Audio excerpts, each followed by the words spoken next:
I've locked Roman Reigns into a contract with All Elite Wrestling using brand new wrestling management game TEW 9 to find out how the tribal chief would get on alongside his wiseman Paul Heyman. With Reigns now positioned firmly as the most popular star on the roster, how will Tony Khan book his newest acquisition going forward? Will he be used as the company's figurehead, or at the age of 39, will he be used as somebody to put over the next generation of talent to create new stars? And if you haven't done so already, make sure you head to tewdb.com to get your copy of TEW 9 using the affiliate link at the top of the page. Make sure you grab the latest mods available so you can jump into the real world on the game. But with that said, let's get into it. So as you can see then, I've placed Roman Reigns into AEW and he's under currently a 10-year contract. However, in this experiment, we are going to only be simulating 5 years. And if there's enough interest, maybe we'll do the remaining 5 to see how things play out further. But for now, as you can see, he is in the company as a major star alongside some other names, including Sting, Paul Heyman himself, MJF, Mercedes Moné, Jon Moxley, and Bryan Danielson. And you'll also notice that he's more popular than all of those named by quite a bit, at least in the United States, where he is 86 across the board. He is down as a babyface following his recent turn in WWE, and he still has his tribal chief gimmick, which is rated as legendary right now, and his red hot momentum also carries over. But with that said, let's head forward till the end of 2025 to see how things have played out so far before we do a couple more pit stops leading up to 2030.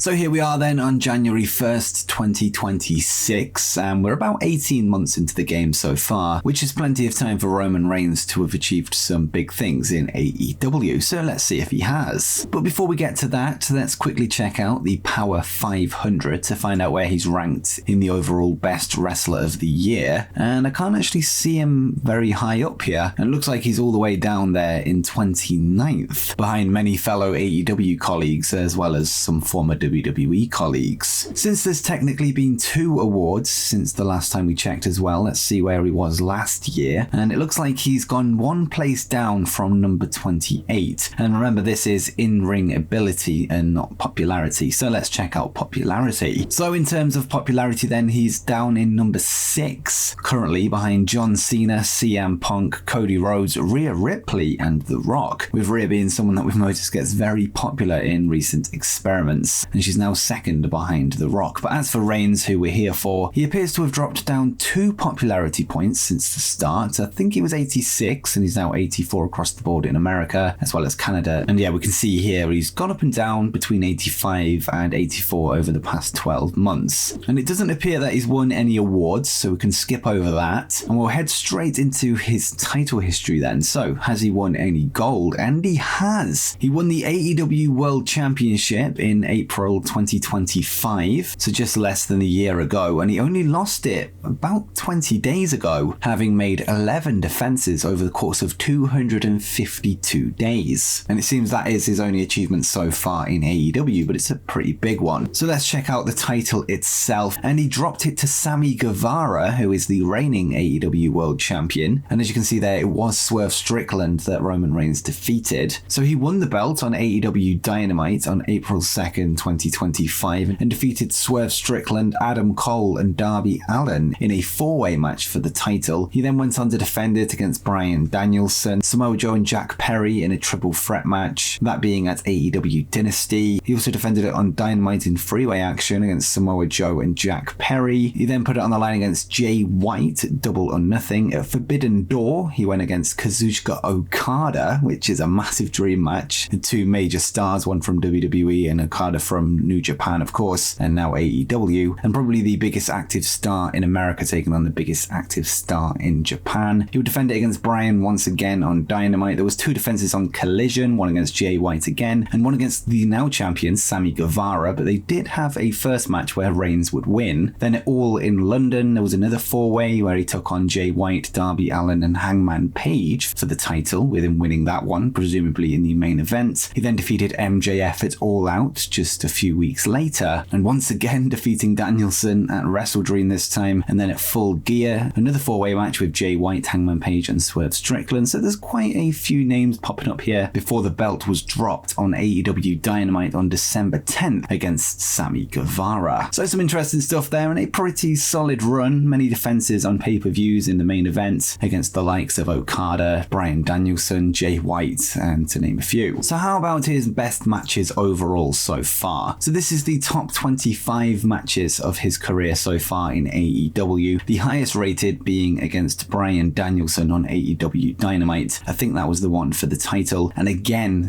in second place is Bryan Danielson at Wrestle Dream 2025. That Okada match that we saw earlier is in at number 3 at the Forbidden Door event, with the 4-way match at Full Gear against Jay White, Adam Page and Swerve Strickland topping off the top 4. And if you want to pause and check out the rest, you can do here. So I wonder what he was doing before his title win then. So let's check out 2024 for now. He would actually lose 5 matches overall in 2024. So let's check out who those were against. So there's one there in 4-way action for the belt before he won it, with Swerve Strickland defending it against Ricky Starks, Reigns and Danielson. He also lost to Jack Perry in an AEW TNT title match, and he would even go over to New Japan through the Forbidden Door and lose to Kenta fairly early on in his AEW career, so that's pretty big. And he would also be in a multi-man match for the AEW World title at All Out against Jay White, Darby Allin and Swerve Strickland, who won the match. But I think we'll leave it there for 2026 and go forward 2 more years this time, heading into the start of 2028, before we then run the final 2 years after that.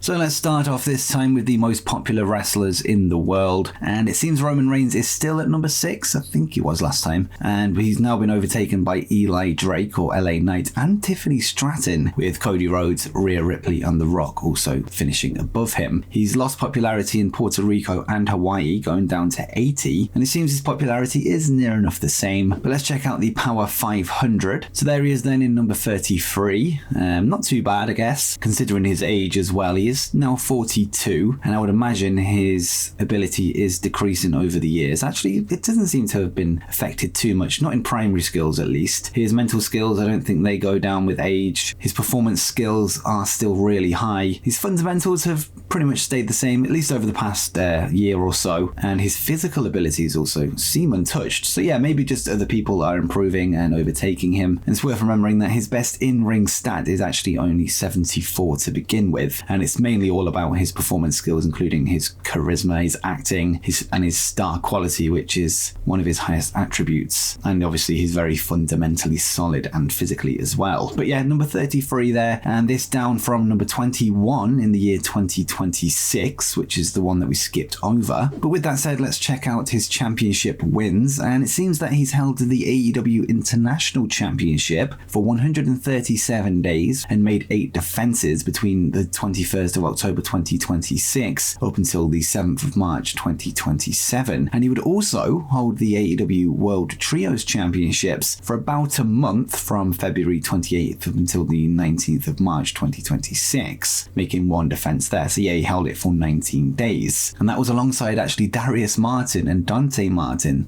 So yeah, an interesting trio there to say the least. And it seems he hasn't won any tournaments like the Owen Hart Cup or the Continental Classic, but he does have some championship gold on his resume in the 2 and a bit years that he's been in AEW. So let's see if we can find his short reign as the Trios champion in the defenses panel, and it was in early 2026, so it'll be down here somewhere. So yeah, Roman Reigns and Top Flight defeated the Undisputed Kingdom, Adam Cole and the Kingdom, to retain their title, and it was actually the Elite that they defeated for the belts, and that being Okada and the Young Bucks. And it seems actually that the belts were vacated for some reason. Maybe there was an injury there. So yeah, let's check out the AEW International Championship reign then. And it seems to have started on AEW Dynamite against Bryan Danielson, his old foe of this save. Yeah, he would defeat him on Dynamite with an 86 rating, defeating the then champion. And it actually looks like not long before that, Bryan retained the belt over Reigns, and then Reigns would get his win back later on. And in the reign itself, there were several multi-man matches. Reigns defeated Bryan, Darby, and Jay White on Dynamite. He would then defeat Okada, Darby, and Jay White on Dynamite again. Then Okada and Takeshita on another episode of Dynamite. Then AEW Full Gear 2026, Roman Reigns defeated Okada, Takeshita, and Sanjay Dutt to retain the AEW International Championship. He would then defeat Okada in singles action on Collision. AEW Dynamite would see Adam Cole, Jon Moxley, and Adam Page trying to win the belt off Roman, but they weren't successful. Interestingly, Jon Moxley's involved there. He would then defend against Wardlow at World's End in 2026, so a big match there, one that I wouldn't mind seeing in real life. Then Miro would defeat him by DQ, but of course the title didn't change hands. That was on Dynamite in January. Then at AEW Revolution, Darby Allin would defeat Roman Reigns and Jay White in freeway action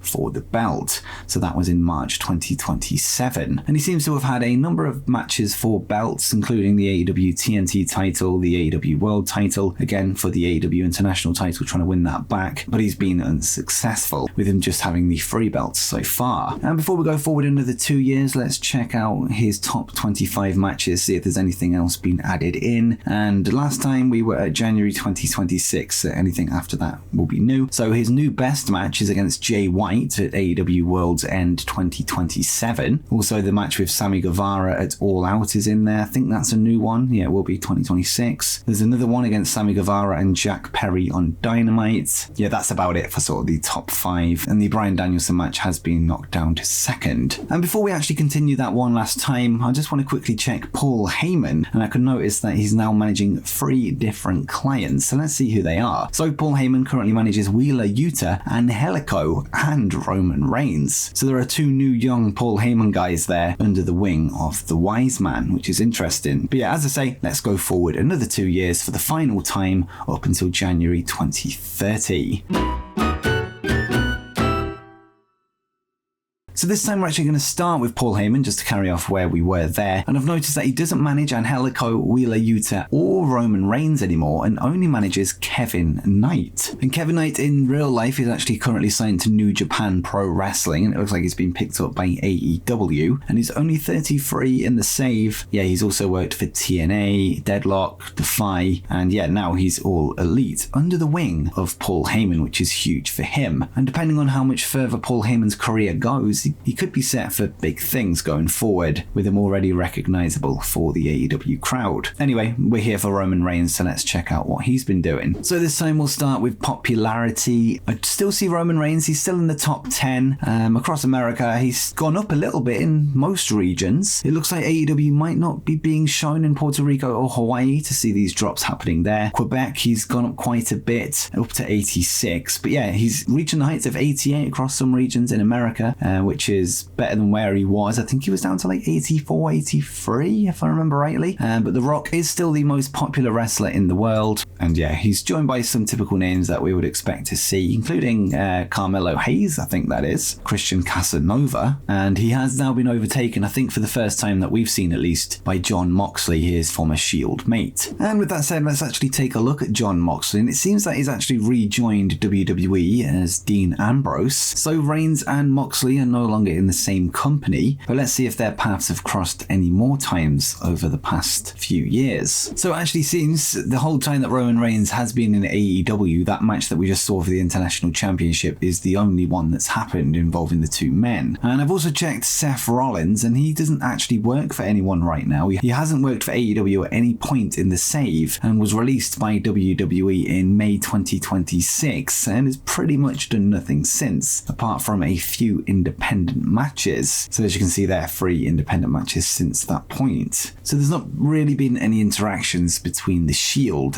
since Roman Reigns has jumped to AEW. In terms of the Power 500, Roman is at number 24 now, and he's down from 16 the year that we skipped over in 2028. Still solid there in terms of his in-ring ability, considering he is 44 years old. As for title reigns, it looks like he has held the AEW International Championship Championship once again between the 29th of March 2028 until August 5th, 2028, making 7 defenses. So let's try and find that now. So here it is then. He won the belt off Okada on AEW Dynamite in March 2028, and he would defend against Daniel Garcia, Bryan Danielson once again, who we've seen many times in this video now, in a 4-way match against Adam Cole, Miro, and Angelico. So Angelico being a former client of Paul Heyman, which is interesting. He also defended it against Jay White at Double or Nothing. Sammy Guevara, who defeated him for the world title a few years ago. Roman Reigns would defeat him on Dynamite. At Forbidden Door, he would defeat Jay White by countout for the International Championship. He would defend it on Collision against Sammy Guevara, Kenny Omega, and Okada in a 4-way match before losing it to Jay White on AEW Collision on August 5th, 2028. So that is his last title reign so far in AEW, and maybe we'll go another 5 years. If you're interested, so do let me know in the comments below. But for this video, let's check out his top 25 matches once again and sort of look at the top 4 or 5. And it looks like we've got a new match there at number 1, being the match between Jay White, Konosuke Takeshita, MJF, and Roman Reigns, which is now his number 1 match with a rating of 99, which I think's the most you can get, unless you can get 100. I'm not sure if you can. Unless you can get 100, I'm not sure if you can. I never have anyway, or at least I don't think I have. There was another one there in 2029 with Kenny Omega and Roman Reigns defeating Sammy Guevara and Jay White. And there's another tag match with MJF and Sammy Guevara defeating Roman Reigns and Will Ospreay. So a lot of tag team action in recent times. Kazuchika Okada again in a tag team match would team up with Bronson Steiner, which is Bron Breakker of course, defeating Ilya Dragunov and Roman Reigns at Wrestle Dream 2029, which is a very interesting match to say the least. And again, another tag match rounds off the top 5 with Roman Reigns and Bryan Danielson, that old foe, defeating Sammy Guevara and MJF. Actually, I've just noticed there, we've said that was his last title reign for the International Championship, but he is the reigning AEW World Trios title, which, yeah, it appears here, I've completely missed it. So he won it on the 5th of December 2029, so not long ago at all, 25 days or so ago, and he's made 1 defense since, and he holds it with Jay Malachi and Brody King, so former House of Black member there and former NXT superstar and Deadlock Pro superstar Jay Malachi. So let's see if we can see who they defeated then. So if we could just go to match history, and we can see there they defeated Sammy Guevara and the Workhorsemen, that being Anthony Henry and JD Drake, that to win the title. You can also see Kevin Steen in AEW now, which is a huge signing, and then the trio defended it against Sammy Guevara, Omos, and Kevin Knight, the current client of Paul Heyman. So that's interesting as well. And actually, while we're here, I just want to check out this 99 rated match that we've seen with Roman, where Jay White won the AEW International Championship, I think. Actually, no, it was for the AEW World title. Who went in as champion? Can we see that? But in any case, Jay White would defeat Konosuke Takeshita, MJF, and Roman Reigns for the AEW World title. We can see there actually that Roman Reigns was the lowest rated person in the match with an 83, behind MJF with a 91, 94 for Takeshita, and 94 for Jay White. Let's also check out the recent news section. So this is for the entire save. So he was loaned to New Japan in 2024. I think that's what we saw earlier when he took on Kenta. He would be promoted to the inner circle of the company as the chief enforcer and then removed from it just a month later, which is strange. The personal relationship between Roman Reigns and Paul Heyman got worse in August 2025, and once again it got even worse to where there was no defined state. So it went from deep friendship to friendship and then to basically nothing. He would then be loaned to Ring of Honor a few times actually. He would be promoted to the inner circle again as the chief enforcer and removed a month later. Bit of a bug there, I think. And actually his personal relationship with Paul Heyman would change once again, going to a strong dislike, and in July 2028 they would go from a strong dislike to open hostility, which probably explains why he's no longer managing him. But I think we'll leave it there for this video, and do make sure you let me know in the comments if you want to see a part 2 where we'll go another 5 years of Roman Reigns' AEW career. And if you haven't done so already, make sure you head to tewdb.com to buy your copy of the game using the affiliate link at the top of the page. Make sure you drop a like on this video if you did enjoy it, and subscribe with notifications turned on so you don't miss the latest TEW9 content. But until next time, peace.